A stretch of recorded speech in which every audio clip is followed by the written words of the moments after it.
अक्षर सत्य truth eternal को जाने। प्रस्तुत विषय दाजी की वार्ता जो 17 मई 2020 को दी गई थी। अभ्यासी बुलेटिन में मंगलवार 19 मई 2020 को छपी थी से उद्धृत है। अक्षर सत्य ट्रुथ इटर्नल को जाने श्रृंखला भाग 4। दाजी से जुड़े। नमस्ते, आप सभी को शुभ प्रभात। आज मेरे पास एक बहुत रोचक ईमेल है।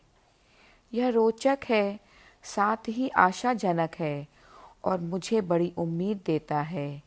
इसे एक 16 वर्ष की लड़की ने भेजा है, शायद 15 की हो, मुझे ठीक ठीक पता नहीं है।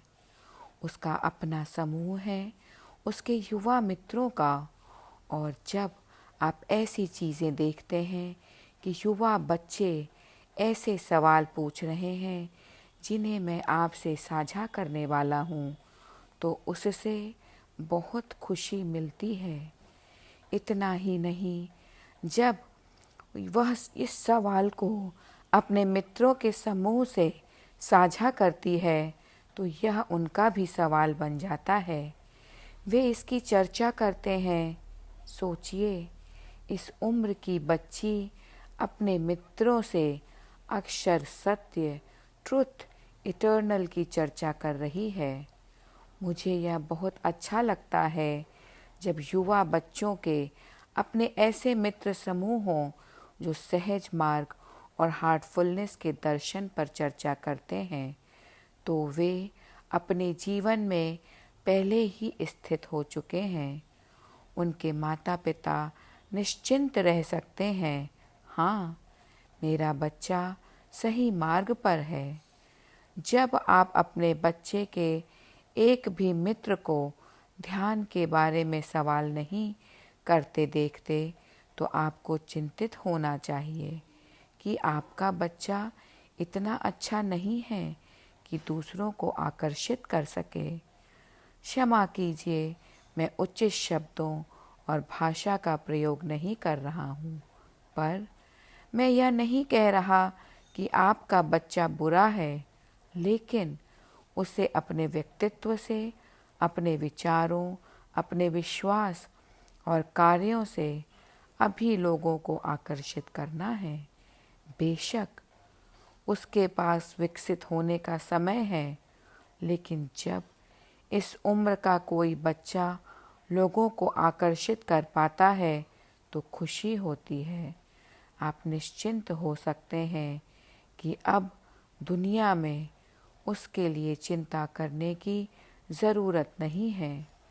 कई लोग अपने बच्चों और अपने परिवार के लिए करोड़ों अरबों रुपए छोड़ जाते हैं, लेकिन यदि इस संपत्ति के साथ उनके पास कोई नैतिक शिक्षा या आध्यात्मिक शिक्षा नहीं है, तो यह संपत्ति उन्हें सिर्फ बर्बाद ही करेगी।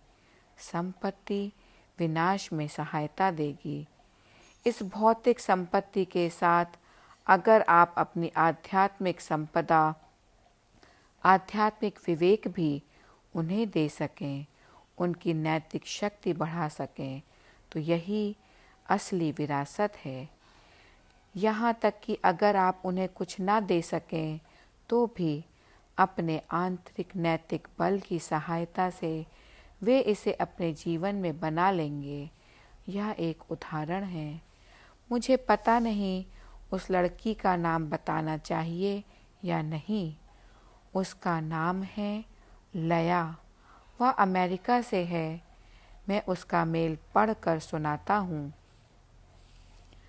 प्रिय कमलेश अंकल, हर रविवार को हम 9 बजे आपके साथ ध्यान के लिए बैठते हैं। मैं अक्षर सत्य ट्रूथ इटर्नल के बारे में आपके विचार जानने के लिए उत्सुक रहती हूँ। आपके स्पष्टीकरण से मैं चकित रह जाती हूँ। आज शाम को अध्याय ज्ञान और अज्ञान से हमने कुछ अनुच्छेद पढ़े हैं। मेरे कुछ सवाल हैं जिनके बारे में मैं आपके विचार जानना चाहूँगी। उसने संबंधित अनुच्छेद में लिखा है, मन की 5 दशाएं होती हैं, यथा मूढ़ता, चंचलता, अज्ञानता, ज्ञान, शांति और सुख। आपके शरीर में निचला हिस्सा मूढ़ावस्था का है। यह गले से प्रारंभ होता है और ऊपर और नीचे दोनों क्षेत्रों को समाहित करता है। चंचल मन का क्षेत्र विशेषता हृदय में पाया जाता है। अज्ञानी का हृदय क्षेत्र गला और आँखों तक या सूक्ष्म अंगों तक होता है। ज्ञानी का क्षेत्र न केवल हृदय, गर्दन, आँखें और मस्तक है, बल्कि यह सिर से तलवे तक होता है। शांति और आनंद का क्षेत्र आँखों से ऊपर और भी उच्चतर क्षेत्रों तक है। वह कभी नीचे नहीं देखता और केवल ऊंचे धरातल पर सुरक्षित रूप से रहता है। अंतर केवल इतना है कि यह शीर्ष अधिष्ठान पर होने के कारण निचली अवस्थाओं या क्षेत्रों को शक्ति प्रदान करता है तो उस पर निर्भर रहते हैं, परंतु वह इनसे पूर्णतः स्वतंत्र रहता है। तो यह एक पैराग्राफ है जिस पर आधारित प्रश्न उसने पूछे हैं। प्रश्न 1, लाला जी महाराज ने कहा है कि आपके शरीर में निचला हिस्सा मूढ़ावस्था का है। यह गले से प्रारंभ होता है और ऊपर और नीचे दोनों क्षेत्रों को समाहित करता है। इसका क्या मतलब है? उत्तर, इसे समझने के लिए हमें एक मूलभूत बात समझनी पड़ेगी कि हमारा मन कैसे हमारी विभिन्न क्रियाओं के साथ संलग्न होता है। शरीर के विभिन्न अंगों का कार्य भिन्न होता है। सोचना मस्तिष्क, अनुभूति हृदय, निचले हिस्से का कार्य भूख मिटाना, प्रजनन और उसी तरह की चीज़ें। पशु जगत और मनुष्य में जो समान है वह है यह निचला हिस्सा। मूलाधार चक्र, स्वाधिष्ठान चक्र और मणिपुर चक्र, ये तीनों चक्र सभी में होते हैं और वे ही इस दशा का कारण हैं जिसे लाला जी महाराज मूढ़ दशा कहते हैं। इन्हें बदला नहीं जा सकता, ये अड़ियल होते हैं। मूढ़ लोग अड़ियल होते हैं। वे खाना चाहते हैं, वे पाना चाहते हैं, हर कीमत पर सुख पाना चाहते हैं, चाहे खुशी से या बेमन से, स्वेच्छा से या अनिच्छा से। इसलिए इसे मूढ़ दशा कहते हैं, जिसमें वह ऐन्द्रिक सुख की इच्छा के दबाव के अधीन होता है। आपने गधों को देखा है, जब वे संबंध बनाते हैं, एक गधा दूसरे के पीछे दौड़ता है। वे हर हाल में अपनी इच्छा पूरी करना चाहते हैं। इसे देखना घृणास्पद है। पशु जगत के बारे में नेशनल जियोग्राफिक चैनल पर बर्ड्स ऑफ पैराडाइज नामक श्रृंखला इसका एक उत्तम उदाहरण प्रस्तुत करती है। इसमें नर पक्षी अपनी मादा को रिझाने के लिए कितना मूर्खतापूर्ण ढंग से नृत्य करते हैं। यह बहुत सुंदर लगता है, यह हास्यास्पद है, पर वास्तव में मूढ़ता है। हम में से अधिकांश लोग, बल्कि लगभग सभी, इसके शिकार होते हैं। इसलिए इस दशा को निचले शरीर से व्यक्त किया जाता है। इसे निचले शरीर से जुड़े कार्यों से परिभाषित किया जाता है। इससे अधिक और कुछ नहीं है। अब हृदय की चंचलता के बारे में। कभी यह ऐसा सोचता है, कभी वैसा, कभी कुछ पसंद करता है, कभी नापसंद करता है, कभी प्रेम करता है, कभी नहीं करता। कभी हृदय कितना शांत रहता है तो कभी बहुत विचलित। मुझे यह पसंद है, मुझे यह नहीं पसंद है। यह द्वैत है जिसमें मन हमारे एहसासों में व्यस्त रहता है। यही चंचलता है। कभी आप किसी चीज़ को पसंद करते हैं तो कभी नहीं। जब मन बदलता रहता है तब वह चंचल है। यह इन सारे द्वैत के कारण होते हैं, जिसे संस्कृत में द्वंद्व कहते हैं। इसीलिए जो इस पसंद और नापसंद के द्वंद्व या द्वैत से परे चला जाता है, जो कि पिंड प्रदेश से जुड़ी होती है, और जब आप इसे पार करते हैं तब आप ब्रह्मांड मंडल में पहुंच जाते हैं, जहां मुक्ति की संभावना होती है। जैसे जैसे हम ऊपर जाते हैं, अपने आप को उच्चतर विचारों से जुड़ा अनुभव करते हैं। हम सतत स्मरण में रहते हैं। हम लय में होते हैं। तुम्हारा नाम भी लया है, जिसका अर्थ है आप विलीन हो चुके हैं। आप उच्चतर चेतना में डूबी हुई दशा में हैं। हमारे लिए उच्चतर चेतना माने वह मनुष्य जो उच्चतर चेतना को दर्शाए, यानी कि हमारे महान गुरुदेव।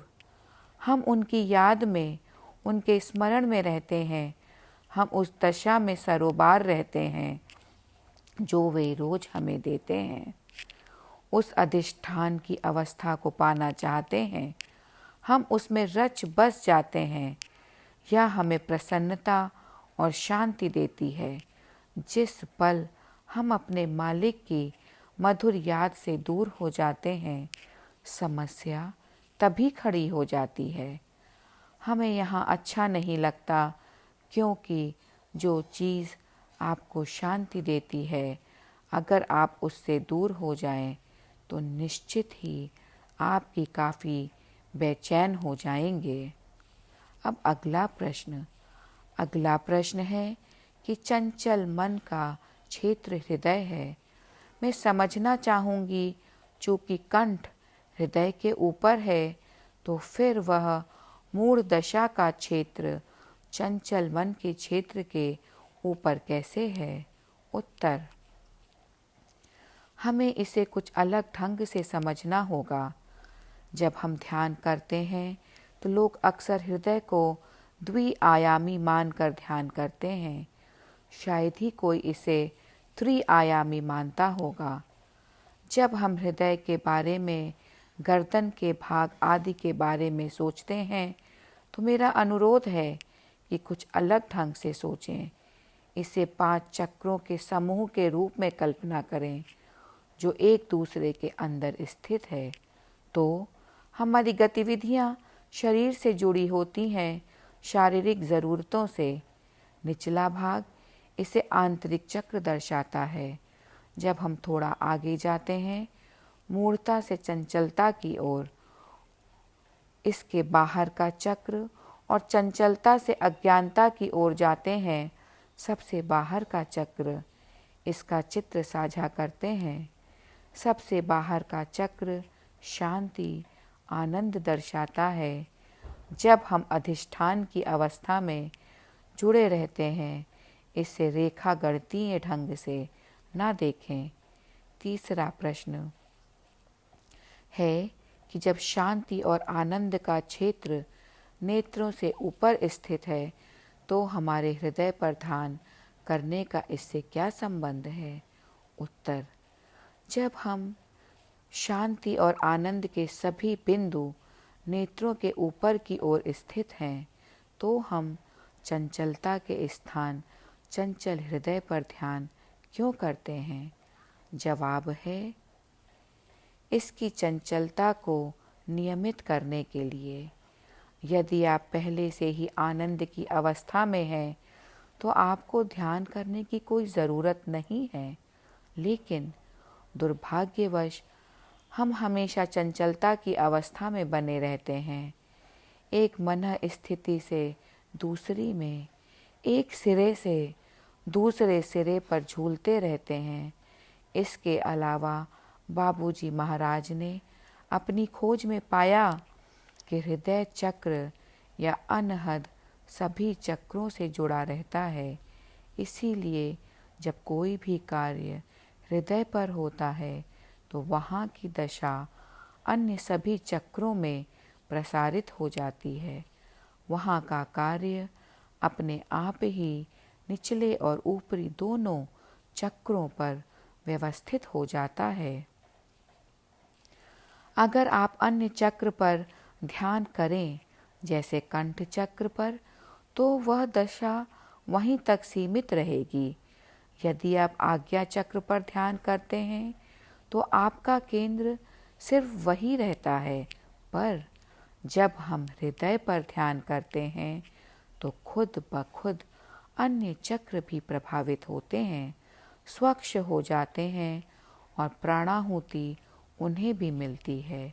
इसलिए मालिक भी जब प्राणाहुति देते हैं तो सीधे हृदय में ही देते हैं और उस व्यक्ति की आवश्यकता के अनुसार यह प्राणाहुति अन्य चक्रों पर, जैसे 11वें चक्र पर, दूसरे चक्र पर, या हो सकता है मणिपुर चक्र पर पहुँचे।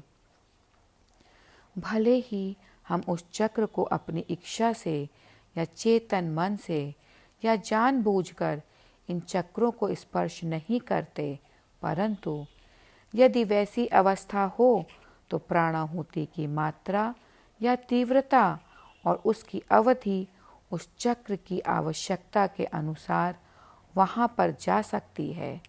इसी तरह उस चक्र की सफाई के मामले में भी होता है। वहाँ कितनी मात्रा में सफाई की ज़रूरत है, कितने समय सफाई की ज़रूरत है, कितनी सफाई की ज़रूरत है, यह स्वतः होता है। यही सहज मार्ग की खूबी है कि हृदय की चंचल वृत्ति के बावजूद यह सबसे महत्वपूर्ण चक्र है। हम अपनी खामियों पर कार्य करते हैं। एक बार हम इस पर काबू पा लें तो आपका काम हो गया। आप उच्चतर चक्रों पर शांति और प्रसन्नता के लिए ध्यान कर सकते हैं, पर यह सिर्फ सतही होगा। अभी बहुत कुछ करना बाकी है।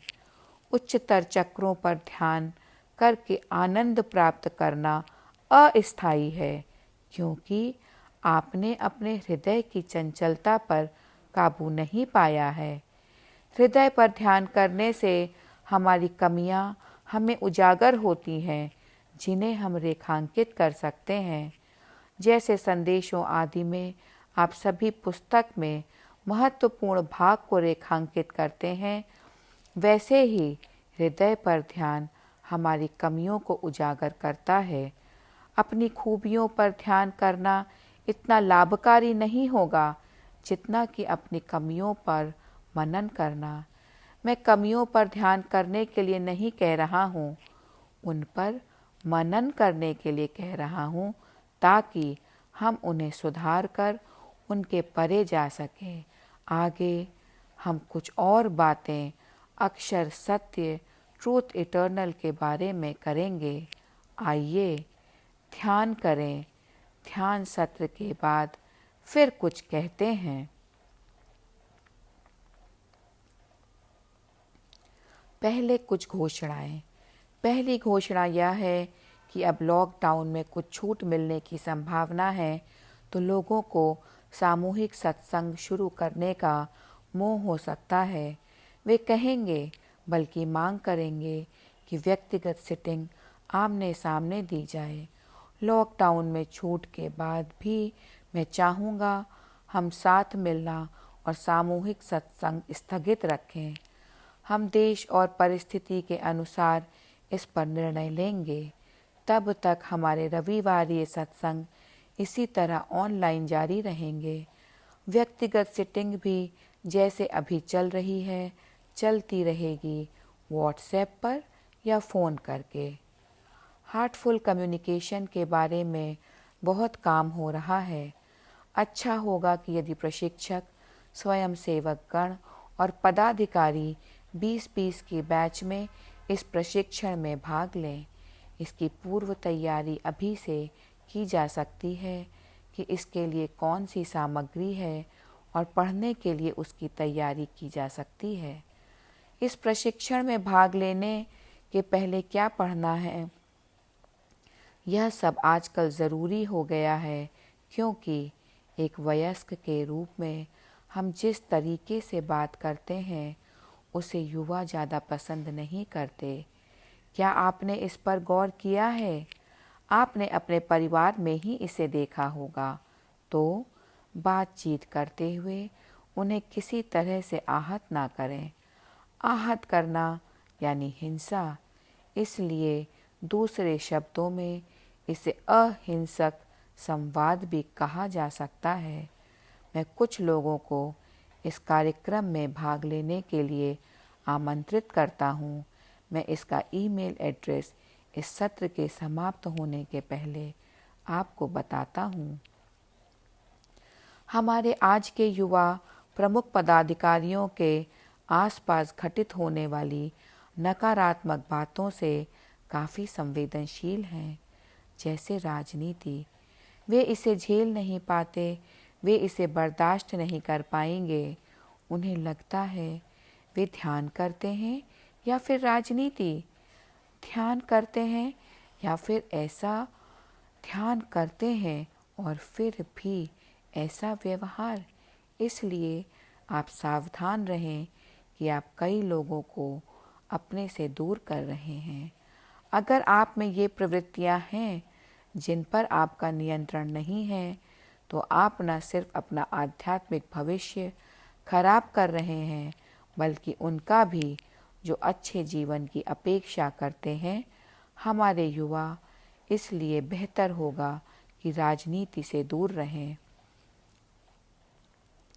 एक महत्वपूर्ण प्रश्न एक अभ्यासी ने पूछा है कि आलस पर काबू कैसे पाएं। यह प्रश्न मुझे काफ़ी चकित करता है। हम सभी कभी ना कभी आलस का अनुभव करते हैं, परंतु कुछ लोगों में यह समस्या बहुत बढ़ जाती है और यह उनका दूसरा स्वभाव ही बन जाता है कि वे कुछ नहीं करना चाहते। ईश्वर सबसे व्यस्त है।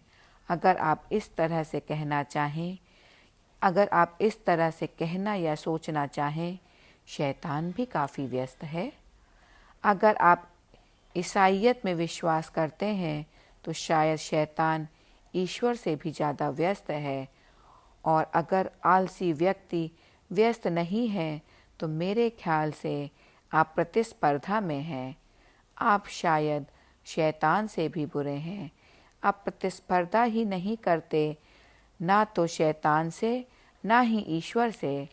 आपकी कोई स्थिति नहीं है। एक पत्थर की कोई स्थिति नहीं होती। आप उसे उठाकर फेंकते हैं तब वह हिलता है।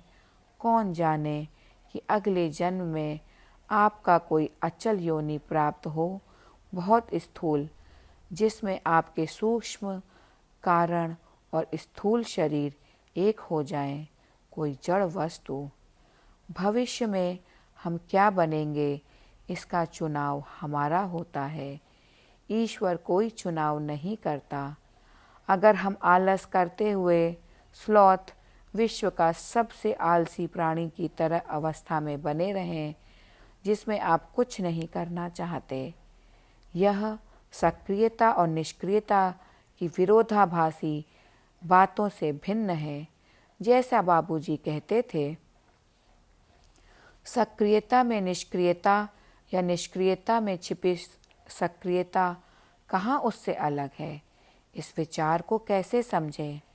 सक्रिय रहना और साथ ही निष्क्रिय भी रहना, इसका मतलब यही है कि चुपचाप काम करें, अनाम रहकर चुपचाप काम करें, किसी को पता भी ना चले। आपके सभी महान कार्य, उदारता के कार्य छिपे होने चाहिए। इनका प्रचार नहीं किया जाना चाहिए।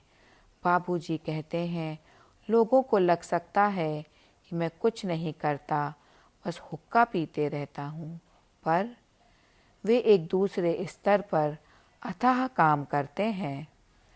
आने वाले चौथे भाग के एक संदेश में बाबूजी शिकायत करते हैं, वे अपने हृदय में चल रही किसी विचार प्रक्रिया में शिकायत करते हैं और लाला जी महाराज उसका जवाब देते हैं। वे कहते हैं, बुरा महसूस करने की ज़रूरत नहीं है। ऐसा मत सोचो कि तुम्हें हमेशा हर चीज़ करते रहने की ज़रूरत है। सिर्फ तुम्हें इसका एहसास नहीं है कि तुम क्या कर रहे हो। अगर तुम जो कुछ कर रहे हो उसका तुम्हें हमेशा एहसास बना रहे तो तुम पागल हो जाओगे। तो उनका कार्य अलग तरह का था।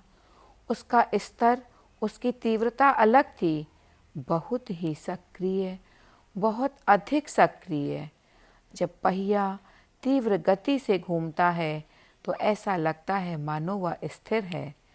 बाबूजी महाराज के साथ भी कुछ ऐसा ही था, बहुत ही सक्रिय, बहुत तीव्र हर स्तर पर, लेकिन उन्हें एहसास तक नहीं था।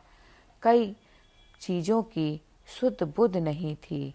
लाला जी कहते हैं कि यह सब सिर्फ तुम्हारे मन को ज्ञान के बोझ से बचाने के लिए किया गया है।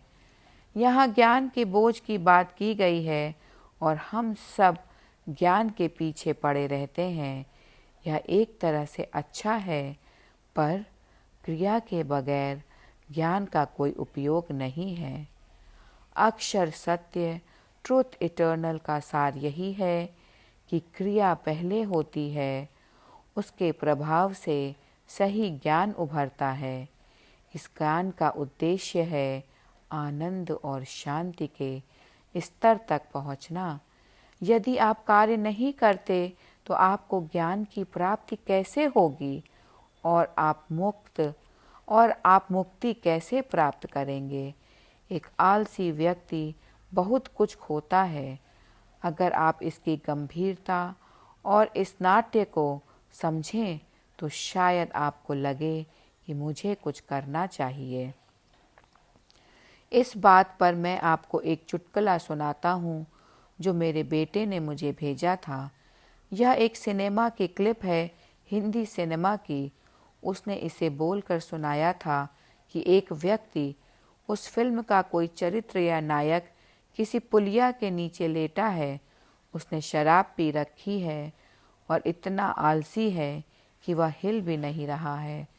तभी एक कुत्ता उधर आकर उसके मुंह पे पेशाब करना चाहता है और वह चिल्लाता है, अरे कोई इसे भगाओ।